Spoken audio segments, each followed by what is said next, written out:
श्रीयुतपदकमलं श्रीगुरून् वैष्णवांश्च श्रीरूपं साग्रजातं सहगणरघुनाथान्वितं तं सजीवं साद्वैतं सावधूतं परिजनसहितं कृष्णचैतन्यदेवं श्रीराधाकृष्णपादान् सहगणललिता श्रीविशाखान्वितांश्च प्रश्रिमलरुचिरुद्धतारका पालिः अखिलरसामृतमूर्तिः प्रश्रिमलरुचिरुद्धतारका पालिः कलितश्यामललितो राधाप्रियान् विधुर्जयति।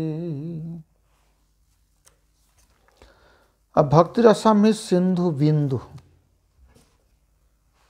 इस ग्रंथ से हम जो है 32 सेवापराध के बारे में चर्चा कर रहे थे।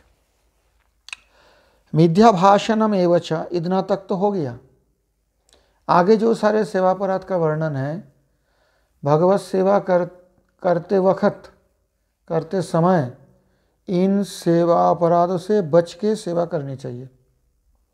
जो सेवा नहीं करते उनके लिए ये अपराध नहीं है, जो सेवा करते हैं उनके लिए अपराध है। जो हरिनाम नहीं करते उनके लिए नाम अपराध होता है क्या? जो हरिनाम करते उनको नाम अपराध से बचना चाहिए। इसी प्रकार जो सेवा करते हैं विग्रह सेवा, उनको ये सेवा अपराध से बचना चाहिए। उच्चैर्भाषा मिथो जल्प रोदनादि तदग्रतः निग्रहानुग्रहौ चैव निष्ठुर क्रूड भाषणं कम्बलावरणं चैव परनिंद परस्तुते अश्लील भाषणं चैव अधवायु विमक्षणं। उच्चैर भाषा, भगवान के सामने विग्रह के सामने जोर जोर से किसी से बात करना सेवा अपराध है। समझ में आई? मिथो जल्प, भगवान के सामने भगवत विग्रह के सामने बैठकर या खड़े होकर दंडायमान रहेगा, स्तुति करो, कीर्तन करो, ये सब तो चलता है। परंतु मिथो जल्प, एक दूसरे से गप्प करेंगे सांसारिक विषय की या किसी भी विषय की, ये अपराध है। समझ में आई बात? तो एक अपराध तो यह उच्चैर भाषा, जोर से उच्च ही स्वर से बातचीत नहीं करना चाहिए। दूसरी बात है मिथो जल्प, आपस में जो है एकमात्र भगवत कथा, भगवत कीर्तन, भगवत गुणानुवाद, भगवत स्तुति छोड़ के भगवान के सामने किसी व्यक्ति आपस में जो बातचीत करते हैं तो गप्प करते रहते हैं, ऐसे अगर कहीं करे तो सेवा अपराध में आता है। रोदन आदि, भगवान के सामने रोना भी नहीं चाहिए। अब एक नया फैशन हो गया, सांसारिक कोई दुख होता है उसका स्मरण करके मंदिर में जाके रोना दिखाना पड़ता है, मैं कितने बड़ी भक्त हूँ। अब एक आदमी का अलग से रील उठाने के लिए बोलता है, रील उठा मेरे को, मैं रो रही हूँ, मैं रो रहा हूँ, है ना? तो ये तो पूरा ढोंग है। लेकिन ऐसे भी कोई किसी का दुख हो, संसार में दुख सुख तो होते ही रहते हैं, संसारिक कोई दुख भी हो, भगवान के सामने आके विग्रह के सामने रोना नहीं। और कहते हैं हरिनाम करते हुए रोना, तो विग्रह से अलग दूर में जाके भजन कुटी में बैठ के रोना, रो। रोदन आदि तथाग्रत, ये बात समझना चाहिए। बात भगवान के सामने रोदन करना, ज़्यादा हंसना, ये सब रोदन आदि, रोदन से शुरू करके जो अपने सुख दुख का जो बहिप्रकाश भगवत विग्रह के सामने नहीं करना चाहिए ज़्यादा। सीधी बात तो ये है। क्योंकि जैसे कोई राजा के सामने गए तो राजा की मर्यादा होती है ना। अब अलग से कहीं हरिनाम करते रोते होंगे या भगवत स्मरण करके रोते होंगे, वो अलग है। भगवत विग्रह के सामने जब गए, या मंदिर के भगवान के सामने, मूर्ति के सामने, वहाँ पे रोना करना, रोदन आदि। रोदन आदि में रोदन के साथ और जो अपने दुख सुख का जो बहिप्रकाश, वो भी अंतर्गत हो जाता है। निग्रहानुग्रह चाहिए, निग्रह अनुग्रह, ये द्विवचन है। किसी का निग्रह करना, किसी प्रति अनुग्रह करना भगवत विग्रह के सामने नहीं करना चाहिए, अपराध होता है। समझ में आई बात? नहीं समझ आई? किसी को निग्रह करना अथवा किसी का अनुग्रह करना भगवान के सामने, ये सेवा अपराध में आ जाता है।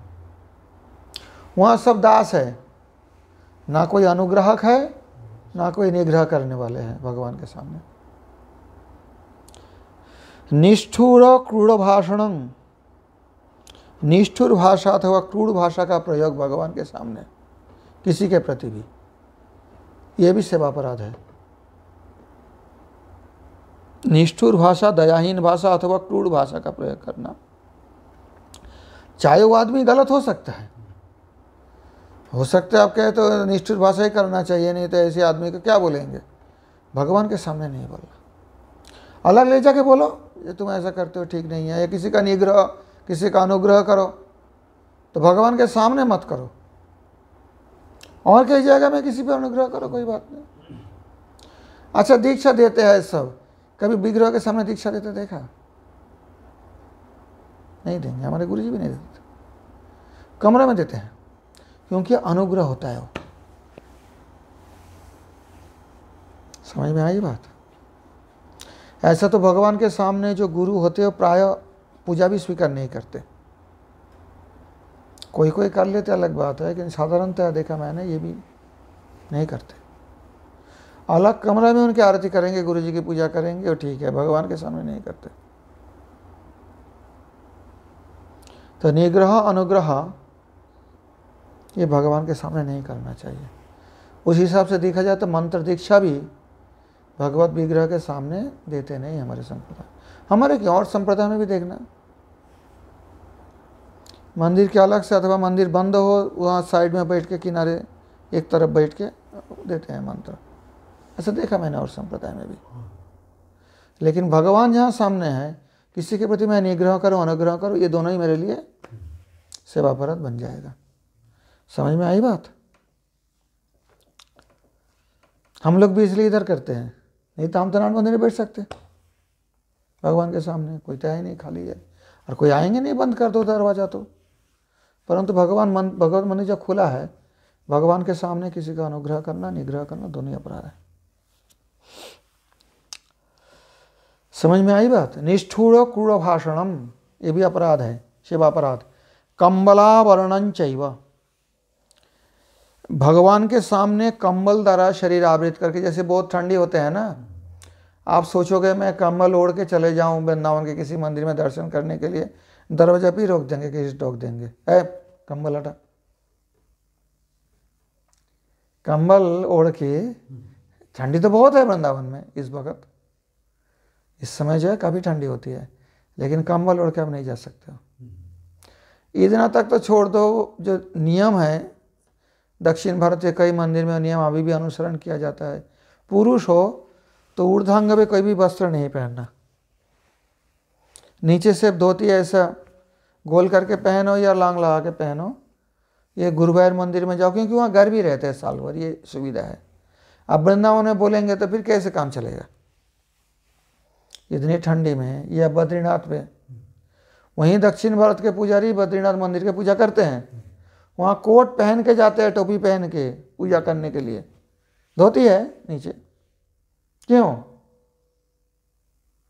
अरे चारों तरफ बर्फ पड़े हुए हैं, वहाँ तो मर जाएंगे। स्थान काल पात्र अनुसार कुछ कुछ परिवर्तन किया जा सकता है, लेकिन कुछ कुछ नीति है जो परिवर्तन नहीं हो सकते। गुरुवायूर मंदिर में केरल के आप जाओगे तो पुरुष हो तो, नारी हो तो ऊपर अंग में वस्त्र पहनेंगे, पुरुष हो तो ऊर्ध्वांग खाली रहेगा, तब दर्शन करने देंगे, ऐसे नहीं। तो कंबल आवरण छोड़ दो, वस्त्र आवरण करके भी नहीं जा सकते हो। तो कंबल आवरण विशेष रूप से निषेध है। यहाँ कंबल के बारे में ही बताया गया और कोई वस्त्र के बारे में नहीं बताया गया, इसलिए कंबल ओढ़ के ठाकुर जी के सामने नहीं जाना, चाहे कितना भी ठंडी हो। परनिंदा परस्तुति, भगवान के सामने दूसरे की निंदा करना। दो बात है, निंदा और परिहार। निंदा होता है जो दोष नहीं उसे कहना निंदा है, और जो दोष है उसे कहना परिहार है। आ तो परिहार हो जे पापे निंदा करे तबे लाठी मारता सिरे ऊपर। ये वृंदावन दास ठाकुर महाशय नित्यानंद प्रभु के बारे में बताया, जो निंदुक है। जो नित्यानंद प्रभु के निंदक है, उनके इतना परिहार करने के बाद भी जो पापी निंदा करते हैं, उनका सिर में पदार्पण करके उन प्रति कृपा करने के लिए वृंदावन दास ठाकुर ने ऐसा बताया। तो इसलिए भगवान के सामने दूसरे की निंदा या परस्तुति दोनों ही नहीं करना चाहिए। कारण ये क्या है? कारण क्या है? क्योंकि भगवान जहाँ सामने है सिर्फ भगवान है। सीधी बात तो ये है ना कोई गुरु है, ना कोई चेला है, और ना कोई सांसारिक बात लेके भगवान के सामने जाना चाहिए। तो निंदा और स्तुति दोनों ही किसी व्यक्ति के सांसारिक जो स्वभाव है, जड़ स्वभाव, उसके पे आधारित है। किसी के अंदर अच्छे गुण है, किसी के अंदर कोई दुर्गुण है, हो सकता है। गुण दोष दोनों लेके तो मनुष्य है ना, परंतु वो गुण और दोष दोनों ही तात्कालिक है, उस शरीर से संबंधित है, उसी व्यक्ति से संबंधित है जब तक वो शरीरधारी है, अस्थायी वस्तु है। और शरीर त्याग करके और किसी शरीर धारण करेंगे तो हो सके और कुछ गुण दोष आएंगे उनके अंदर, जो नित्य वस्तु नहीं है। नित्य वस्तु भगवान के सामने उसी प्रकार अनित्य वस्तु की चर्चा करनी अपराध है। इसलिए मिथोजल्प, आपस में गप करना भी निषेध है। भगवान के सामने दूसरे की निंदा करने या दूसरे की स्तुति करने, आपने निंदा कर सकते हो। कैसे? मत्समो नास्ति पापात्मा नापराधी च कश्चन परिहारे पे लज्जा में किंग ब्रुवे पुरुषोत्तम। यहाँ परिहार शब्द का प्रयोग हुआ। जो दोष है उसका कहना, परिहारे पे लज्जा, मेरे कहने से भी लज्जा होता है ठाकुर जी, और क्या बोलेंगे आपके सामने। मेरे जैसे पापी, ऐसे दुष्ट कोई है नहीं। आप नहीं कर सकते, परनिंदा नहीं कर सकते, क्योंकि वो तो पूजा के अंग है ना। भगवत अर्चन के बाद वो करना पड़ता है ना, उसके लिए निषेध नहीं। लेकिन और दूसरे के बारे में ना निंदा करनी, ना स्तुति करनी। समझ में आई बात? अश्लील भाषणं चैव अधोवायु विमोक्षणम शक्तो गौणोपचारश्च अनिवेदित भक्षणम। अश्लील भाषण, गाली गप्ता देना भगवान के सामने, भगवान को भी गाली दो वो भी ठीक नहीं है।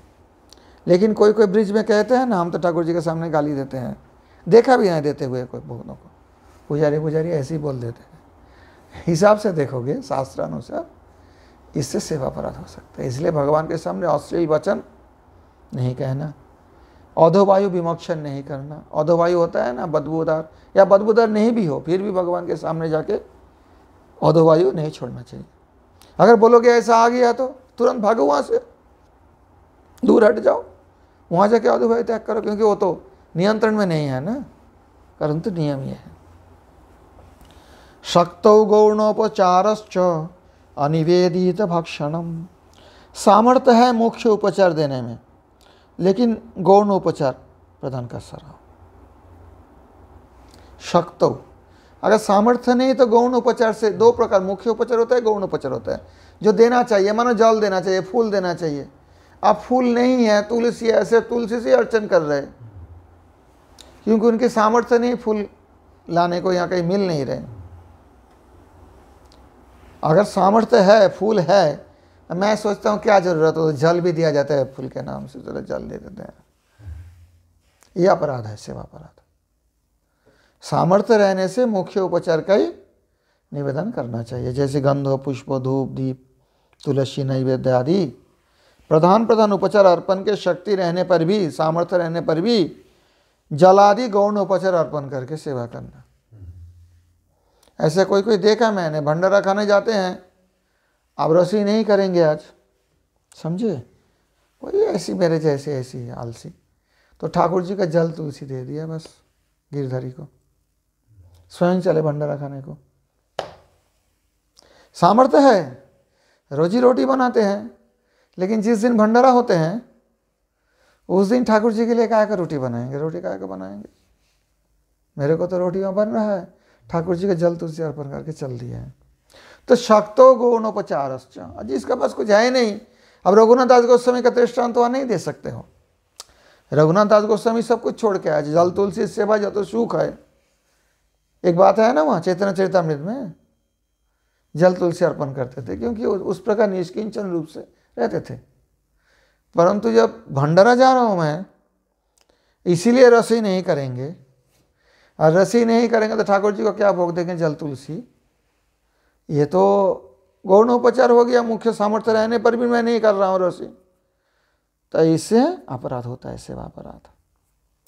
और अनिवेदित भक्षणम, जो वस्तु निवेदन नहीं किया गया भगवान को वो भक्षण करना अपराध है। आप बोलेंगे ये क्या चक्कर है? बोला हाँ, जो पूजा करेंगे वो कहीं भी जाए, जरूरी नहीं आप मंदिर में हो, बाहर के ही गए होंगे, और कोई वस्तु किसी ने दिया या आपने खरीद लिया, बिना निवेदन करके वो वस्तु ग्रहण कर लिया, भक्षण कर लिया, खा लिया, तो वो सेवा अपराध बन जाएगा। चाहे दूर हो, माने मंदिर से मानो दूर हो, 10 किलोमीटर, 50 किलोमीटर, 100 किलोमीटर, 1000 किलोमीटर दूर में हो, लेकिन मानस में भी वो निवेदन करना चाहिए। आप भूख लगी है, कोई फल खरीदे हैं, तो उसको तो कम से कम मानस में निवेदन करो। गले में तुलसी है, उसको छुआ के कोई ऐसे निवेदन कर देता है, भगवान आप स्वीकार कर लो, फिर पाओ, उसमें दोष नहीं। लेकिन अनिवेदित भक्षणम ये दोष है। समझ में आई बात? ये अपराध है, दोष नहीं, अपराध मानो इसको, सेवा अपराध है। तत्त कालत भवानंच फलादीनाम अनर्पणम, जिस समय जो फल मौसम का फल होता है ना, उस समय उस फल का अर्पण नहीं करना, ये भी एक सेवा अपराध है। अब जो नहीं मिलता उसकी बात अलग है, लेकिन मिलता है बाजार में कोई फल नया, जैसी समय होता है ना, किसी समय सेब का समय होता है, कभी संतरा का समय होता है, कभी आम का मौसम आता है, और कोई कोई फल तो साल भर मिलता है, जैसे केला, केला का कोई मौसम नहीं होता है, साल भर केला होते रहते हैं। लेकिन कोई कोई फल होता है तत्त कालत भवानांच फलादीनाम अनर्पणम, जैसे सीताफल का एक समय होता है, उस समय सीताफल होता है, तो जब सबसे पहले सीताफल आते हैं बाजार में, जो भगवत सेवा करते हैं विग्रह से, उनके उचित ये है कि पहले वो फल लाके भगवान को निवेदन करें।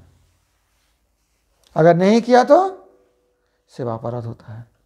विनियुक्तावशिष्ट व्यंजनादे समर्पणम, विनियुक्त अवशिष्टांश कहते हैं व्यंजनादि वस्तु का अग्रभाग भोजन करके या दूसरे को देकर उसके जो अवशेष है वो भगवान का अर्पण करना। इसे क्या कहते हैं? जैसे वो एक दृष्टांत देता हूँ, व्यंजन जो हम बनाते हैं ठाकुर जी के लिए, जो सब्जी बनाते हैं, वो तो पहले किसी को नहीं देंगे, या तो यहाँ व्यंजन में एक बड़ा, एक तो वो विचार है कि किसी को नहीं देना चाहिए भगवान को निवेदन करने से पहले, और दूसरी बात यह है जैसे बाजार में हम लोग कभी काटे हुए काशी फल नहीं लेते हैं, लेते हैं क्या? नहीं लेंगे।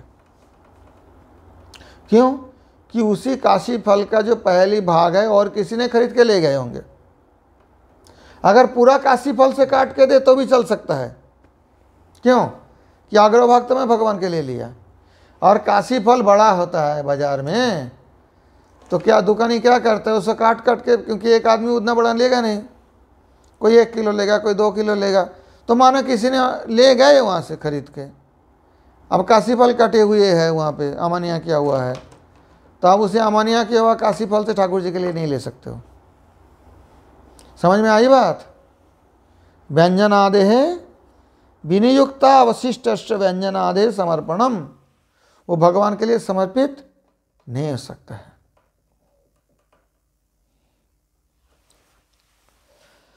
पृष्ठीकृत्यासनं चैव परेशान अभिवंदनम, और भगवान की तरफ पीठ करके बैठना तो अपराध है ही है, और उधर ही नहीं, परेशान अभिनंदनम, और भगवान के सामने, अपने इष्ट देव के सामने दूसरे व्यक्ति का अभिवादन करना, प्रणाम करना, एक गुरु छोड़ के।